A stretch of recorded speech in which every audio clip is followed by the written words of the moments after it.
Magandang buhay sa lahat. Lisken update. Liza Soberano nagbahagi ng kanyang music video, ang kanyang new single album na Red Ferrari.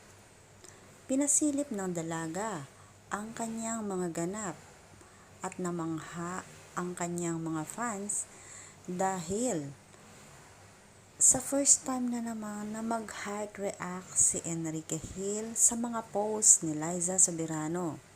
Dati kasi, 2 months ago, hindi na nagpapakita si Enrique Hill sa mga ganap ni Liza.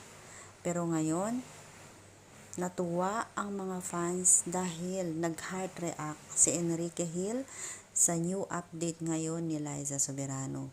So, ayon sa mga fans, may ibig sabihin siguro ito dahil ang ngiti ngayon ni Enrique Hill ay wala ng kalungkutan. Iyan ang mga napapansin nila sa binata. Kung ano man ang pagkakaunawaan ngayon ni Enrique Hill at Liza Soberano ay ating aabangan guys. Importante, masaya pareho ang bawat isa. Masaya sila na binabahagi ang kanilang mga ganap sa kanilang personal account at napapanood din ng kanilang mga fans. Masaya din si Enrique Hill ngayon dahil sa ngiti pa lang nito ay wala na talagang kalungkutan na makikita mo sa kanya. At ganoon din naman si Liza Soberano. Sigurado guys, may something sa dalawa. Pero hindi pa naman natin alam kung ano yun. Basta importante, andyan pa rin kayo na nagsusuporta sa Lisken.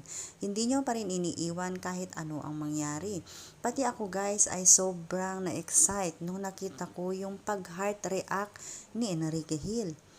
Kasi napansin natin guys noon ay hindi na siya nagre-react sa mga post ni Liza. So bago ngayon na naman na nag-react si Enrique Hill. So sigurado may something sa Lisken.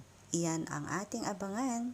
Kung meron kayong nais na sabihin o komento, just comment guys sa comment section. Thank you!